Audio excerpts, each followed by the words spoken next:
সবচেয়ে বেশি আমার যুবকদেরকে দরকার।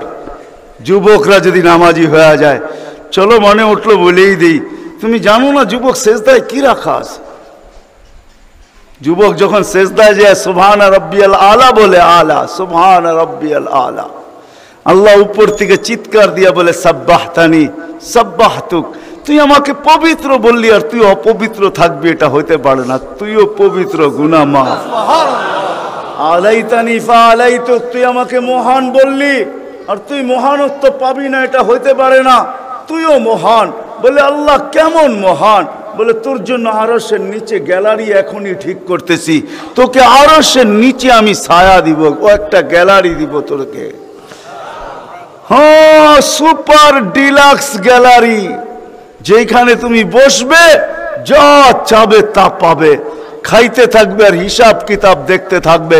আল্লাহকে যদি বলি আল্লাহ এই গ্যালারি কেন দাঁড় করাবেন, আল্লাহ যেন আমাকে বলতে চায়, কয় হিসাব কিতাব দর্শক না হইলে খেলতেও ভালো লাগে না, আবার দর্শক না হইলে খেলতেও ভালো লাগে না, আর দর্শক ছাড়া খেলাও জমে না। আল্লাহ বলে তোকেদেরকে দর্শক বানাবো, কেননা হিসাব কিতাবও তো একটা খেলা, ঠিক না? কি বলেন? হ্যাঁ, খেলাই হবে হিসাব কিতাবের, আরশের নিচে হবে মেলা আর বাহিরে হবে হিসাব কিতাবের খেলা, ঠিক না?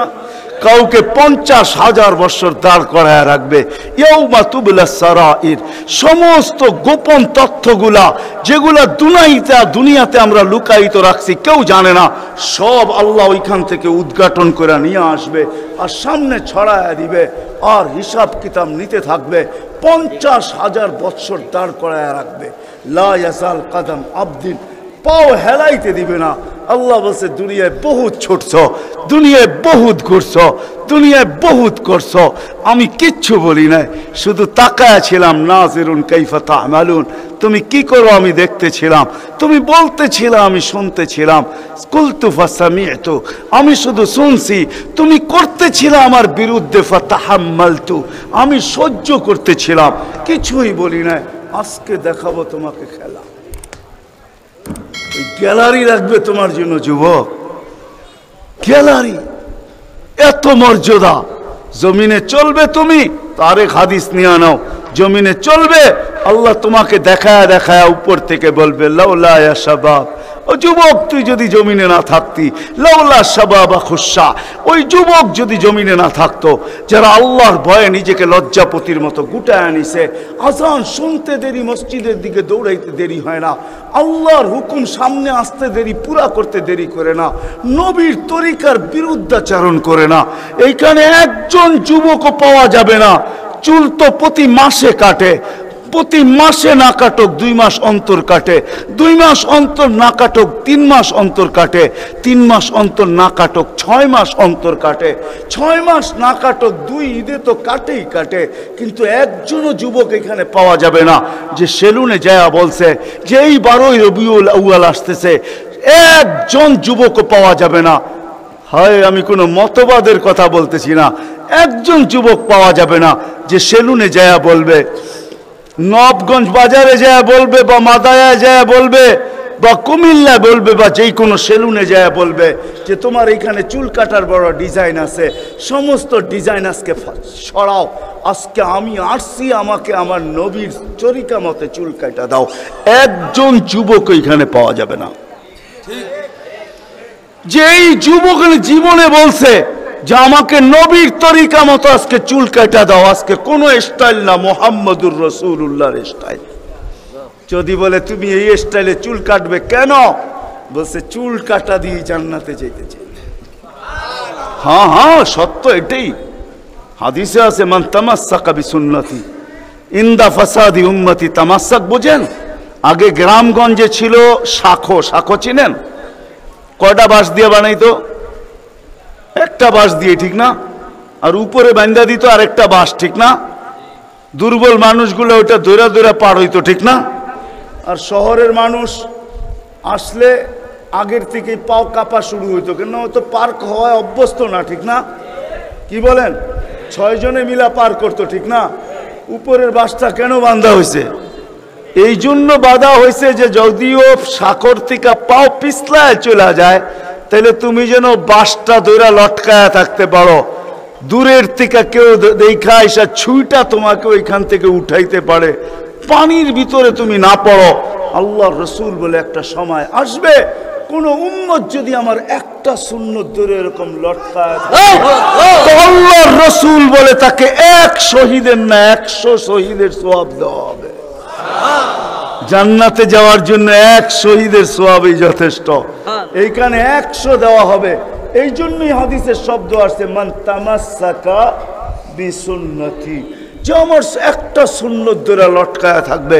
যুবক যদি ভাবে যে কোন সুন্নতই তো আদায় করতে পারতেছি না, না পরিবেশের জন্য পারতেছি, না দুনিয়ার জন্য পারতেছি, কোনোভাবেই পারা সম্ভব না, আমিও জানি পারা সম্ভব না, সবগুলোর উপরে আমল করা যাবে না। যুবক যদি বলে যে আমি আমার চুল কাটাকেই সুন্নত বানায় নিলাম, নবীর এই সুন্নত ধরেই আমি আটকায় থাকবো, লটকায় থাকবো, যখনই সেলুনে যাব ওকে বলবো সমস্ত ডিজাইন সরা, আমার নবীর ডিজাইনে আমাকে কাটা দে, আমার বিশ্বাস চুল কাটা দিয়ে সে জান্নাতে যাবে। চুল কাটা দিয়া একজনও পাওয়া যাবে না, আরেকটা বললেও পাওয়া যাবে না। এই পুরা গ্রাম না, পুরা চান্দিনা থানায় উপজেলার ভিতর থেকে কোনো নববধূ পাওয়া যাবে না। পাওয়া যাবে চান্দিনার গ্রামে গ্রামে এখন বিউটি পার্লার আছে না নাই? ঘরে ঘরে বিউটি পার্লার আছে, অনলাইনে সব বিউটি পার্লার চলে, অনলাইনে এসে সেই জায়গায় যায়।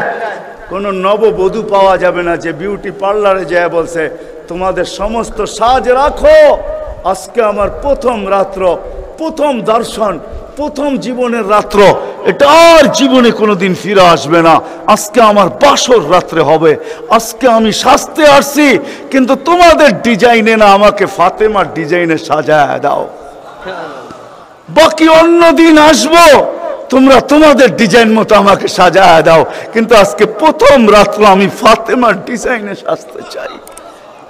একজন নববধূ পাওয়া যাবে না। কি বলেন? চলে তো যাব, আমি কথা শেষ জায়গায় চলে আসছি, চলে তো যাব। 100 বছর আগে যারা ছিল ওরা আজকে নাই, 100 বছর আমরা পরে আমরা থাকবো না। জীবনটা বড় ছোট, আল্লাহর রসুল বড় দয়া দিয়ে আমাদেরকে বুঝাইতে চেষ্টা করছেন, উম্মত হেলায় হারায় না, ওই জীবনটাকে হেলায় হারায় দিও না, ওটাকে গ্রহণযোগ্যতা পর্যন্ত পৌঁছাও, গ্রহণযোগ্যতা পর্যন্ত পৌঁছাও। কিয়ামতের দিন আমি যেন তোমাদেরকে নিয়ে গৌরব করতে পারি। জিজ্ঞাসা করেন, হাদিসে আছে, আল্লাহর রসুল আমাদের কাছে দরখাস্ত রাখছে, এরকম হয়ে আইসো যে আমি কিয়ামতের দিন তোমাদেরকে নিয়ে গৌরব করতে পারি। এরকম নিয়ে আইসো না যে আমি কিয়ামতের দিন তোমাদের বিরুদ্ধে চলে যাই। আমি যদি বিরুদ্ধে চলে যাই তো আল্লাহ চলে যাবে। আমি দুনিয়ার বাস্তব হায়াত, কোরআনের আয়াত দেখাইতেছি। এইখানে হাজি পাওয়া যাবে 2-4 জন, বেশিও পাওয়া যাবে। কি হজ করছেন আপনি? হজ করছেন? আলেম ওলামাও পাওয়া যাবে, হাজি পাওয়া যাবে না? পাওয়া যাবে না? হজ করছেন? উমরায় গেছেন? নাহলে উমরায় যাওয়া পাওয়া যাবে। মদিনা মুনাওয়ারা যাওয়ার পরে রওজা একটা আয়াত লেখা আছে, রওজার উপরে কোরআনের আয়াত, ফাইন জাউকা, বন্ধু আপনার কাছে যদি আপনার উম্মত আসে, ওয়াস্তাগফারাল্লাহ, আর আল্লাহর কাছে যদি মাপ চায়, ওয়াস্তাগফারা লাহুমুর রাসূল, আর আপনি যদি একটু ইশারা করে দেন, লাওয়াজাদুল্লাহ তাওয়াবার রহিমা, তো আমি আল্লাহ মাফ করে দিব, দ্বিধা করব না। কত করে দুনিয়াতে যে রসুল যার কাছে যে মাপ চাওয়ার পরে আল্লাহ গ্যারান্টি দিতেছেন, আয়াতটা লেখা আছে রওজার উপরে। বিশ্বাস না হলে বাড়িতে যায় যুবকদেরকে বলতেছি, সার্চ দিও রসুলের রওজা, দেখবে এই আয়াতটা এখনো লেখা আছে ওইখানে। ফাইন জাউকা ওয়াস্তাগফারাল্লাহ ওয়াস্তাগফারা লাহুমুর রাসূল লাওয়াজাদুল্লাহ তাওয়াবার রহিমা। দুনিয়াতে আল্লাহর রসুল হা করে দিলে আল্লাহ মাফ করে দিবে। তো আল্লাহর রসুল বলছে দুনিয়ার জীবনটাকে এরকম নিয়ে আইসো না, আমি যেন গৌরব করতে পারি এরকমই নিয়ে আইসো।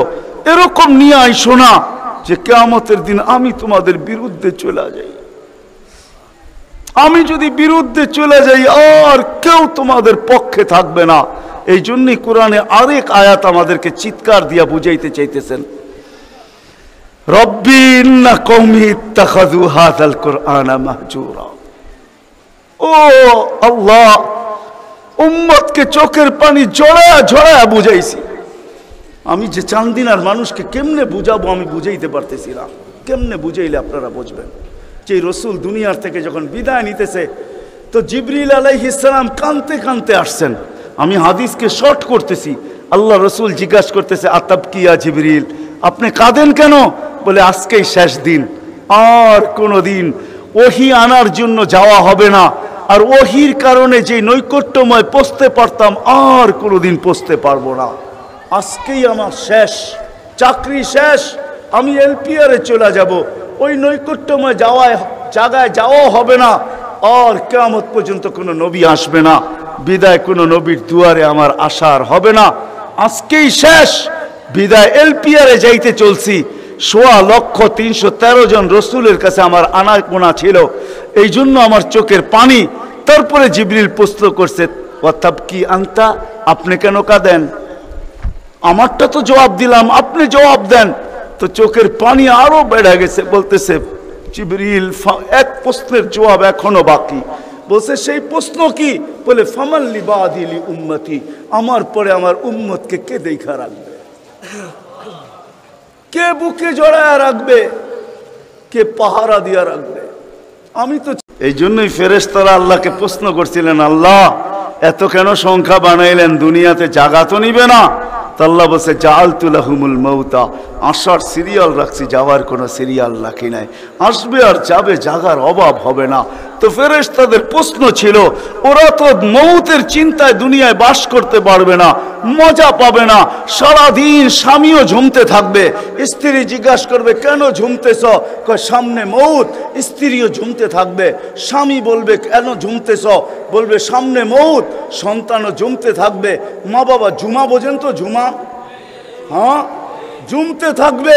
মা বাবা জিজ্ঞাসা করবে ঝুমিস কেন? কয় সামনে মৌত। বড় ঝুমতে থাকবে, ছোট জিজ্ঞাসা করবে ঝুমো কেন? কয় সামনে মৌত। বড় ছোট ঝুমতে থাকবে, বড় জিজ্ঞাসা করবে ঝুমো কেন?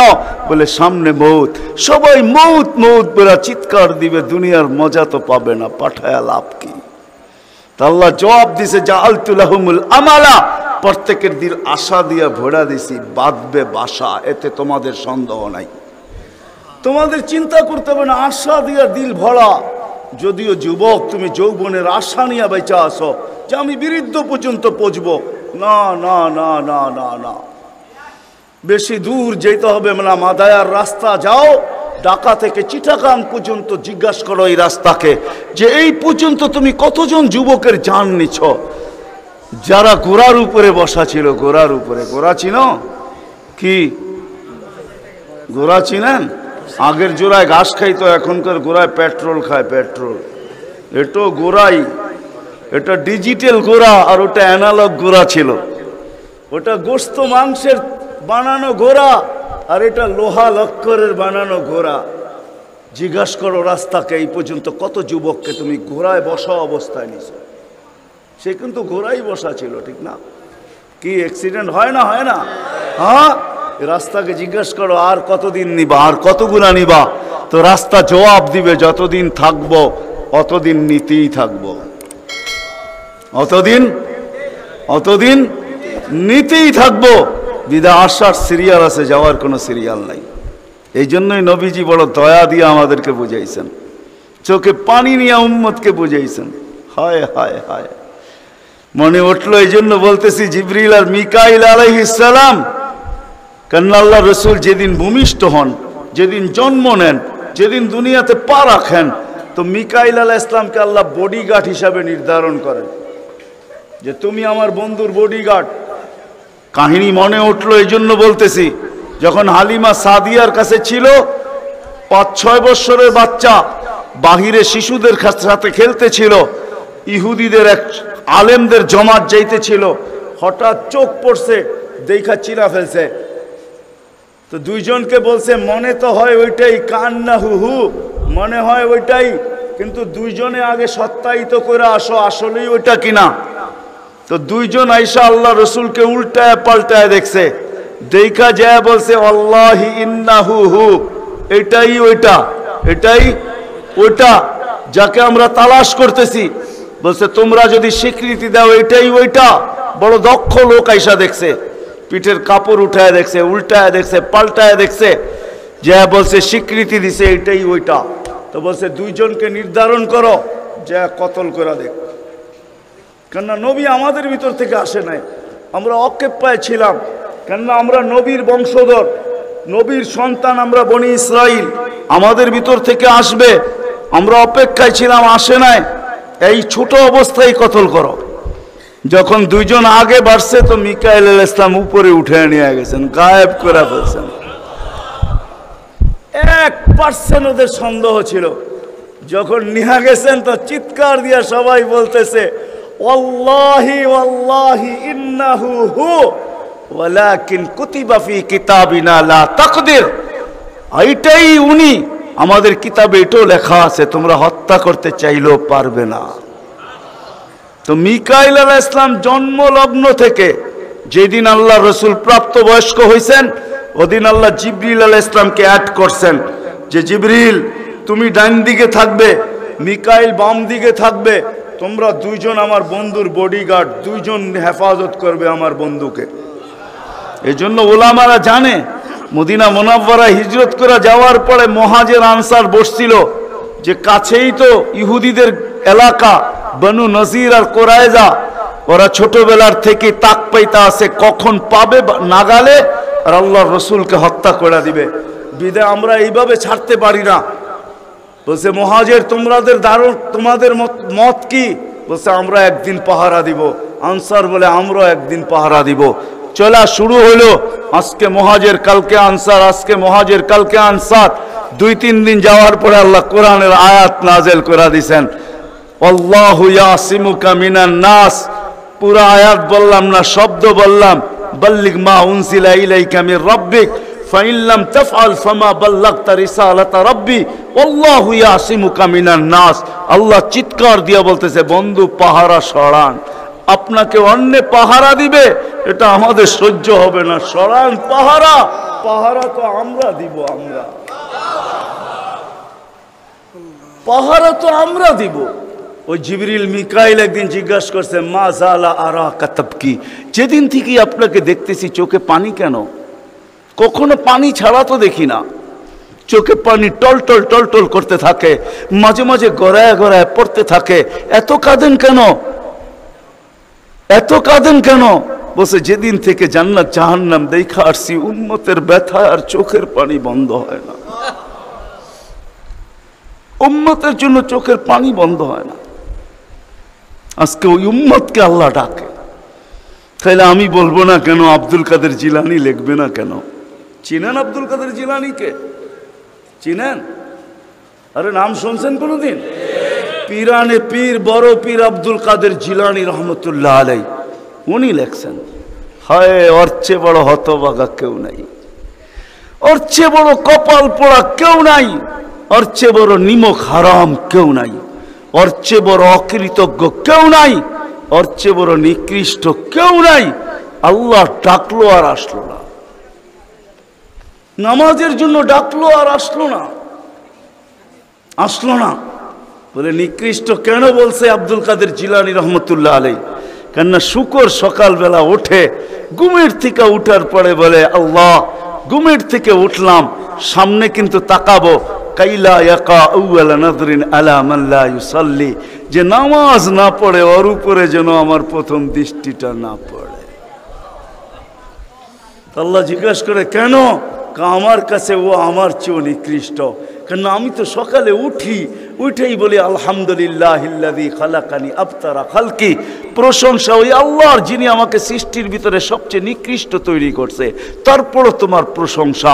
আমি তো উঠেই তোমার গীত গাই, কিন্তু তুমি ডাকো তারপরও ও সাড়া দেয় না, তো আমার মন বলে ও আমার চেয়েও নিকৃষ্ট।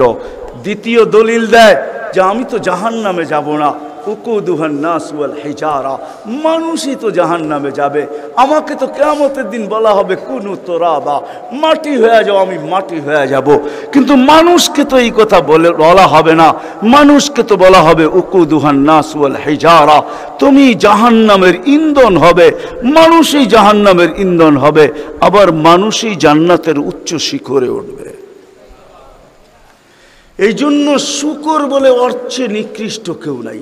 তো আব্দুল কাদের জিলানী, পীরানে পীর, বড় পীর আব্দুল কাদের জিলানী রহমতুল্লাহ আলাইহিও বলেন যে অর্থে নিকৃষ্ট কেউ নাই। এই জন্য যদি বুঝে আইসা থাকে, কথা আগে নেওয়ার আগে, শেষ করার আগে এইখানেই প্রতিশ্রুতি নিতে চাই যে আজকে যারা এই মজমায় আসি, দুকে হাত রেখা ওয়াদা করব যে আজকের পরে, বিশেষ করে যুবকরা, যে আজকের পরে আর আমি কোনোদিন নামাজ ছাড়ব না। ওয়াদা, বিলকুল ওয়াদা, তাইলে আগে চলতে পারি। ওয়াদা কিন্তু আজকের থেকে আর নামাজ ছাড়ব না, আজকের থেকে আর নামাজ ছাড়ব না। হায় আস-সাজিদু ইয়াসজুদু আলা কাদামাইর রহমান, সিজদাকারী আল্লাহর কুদরতি। আলী রাদিয়াল্লাহু তাআলা আনহু বলছেন, তুরিদু আন তাতাকাল্লাম মা আল্লাহ, তুমি চাও আল্লাহর সাথে কথা বলবে। হায় হায়, আমি তো বলি মুসা আলাইহিস সালাম কথা বলতে গেলে 4টা শর্ত ছিল। 4টা, কয়টা? তুর পাহাড় হইতে হবে, এছাড়া কথা বলতে পারতেন না। কি উলামা বলে কি সত্য না মিথ্যা? হ্যাঁ না ঘরে বয়ে বয়ে বিছনায় কথা বলতে পারতেন? তুর পাহাড় হইতে হইতো, গেলেই জুতা খুলতে হইতো। সময় নির্ধারিত ছিল, কি ছিল? এই সময় আসলে কথা হবে, নাইলে হবে না। আবার কথার সীমা রেখা ছিল, আজকে এতটুক বলবে, বাকিটুকু কালকে, আর বেশি বলা যাবে না। হায় হায়, এই উম্মতের জন্য কোনো শর্ত নাই। এই উম্মতের জন্য কোনো শুধু শর্ত আছে 20 মিনিট, 45 মিনিট, 3-45 মিনিট বলতে পারবে না। সূর্য উঠতেছে তখন, সূর্য ডুবতেছে তখন, আর সূর্য যখন ঢলতেছে তখন 15 মিনিট করে 45 মিনিট। এছাড়া সারা দিন কথা বলতে পারবে, ইচ্ছা হোক। এই জন্যই আলী রাদিয়াল্লাহু তাআলা আনহু বলেন, তুমি চাও আল্লাহর সাথে কথা বলতে, ফালতুসাল্লি, তাহলে নামাজে দাঁড়াও। লিআন্নাল মুসাল্লি ফাইন্নাল মুসাল্লি ইউনাজি রাব্বা, নামাজি আল্লাহর সাথে কথা বলে। আল্লাহ সুযোগ দিছে, আবার আল্লাহ কথা বলে, কোনো শর্ত নাই। ছোট ছোট বাচ্চা হাফেজ হয়ে গেল, দেখলেন, এ যদি সারাদিন কোরআন পড়তে থাকে, তা আল্লাহ বলে কোরআন আল্লাহর কালাম। কি? হ্যাঁ, আপনি সূরা ফাতিহা পড়েন, এটা কি ফাতিহা? হ্যাঁ, আলহামদ পড়তেছেন আপনি? না না না, আল্লাহ আপনার সাথে কথা বলতেছে, কেন? এটা আল্লাহর কালাম। আলী রাদিয়াল্লাহু তাআলা বলে, তুমি চাও আল্লাহ কথা বলো, ফালিতাতলুল কুরআনাল কারীম। উলামাদেরকে জিজ্ঞাসা করেন, উজু না থাকলেও কোরআন মুখস্থ পড়া যায়, যায় না? হ্যাঁ, শুধু নাপাক হইলে পড়া যায় না, ঠিক না? নাপাক ছাড়া বাচ্চা থেকে বাচ্চাও যদি সারাদিন পড়তে থাকে, আল্লাহ নিষেধ করবে না। শেষ করে যদি আবার শুরু করে, আল্লাহ নিষেধ করবে না। আল্লাহ বলবে, তুই এক সময় ক্লান্ত হয়ে যাবি, কিন্তু আমি কথা বলতে বলতে ক্লান্ত হব না, আমি তো বলতেই থাকবো। বিদায় মেরে দোস্ত, আজকের থেকে নামাজ ছাড়বো না, পাক্কা ওয়াদা। যুবকরা কি বলে?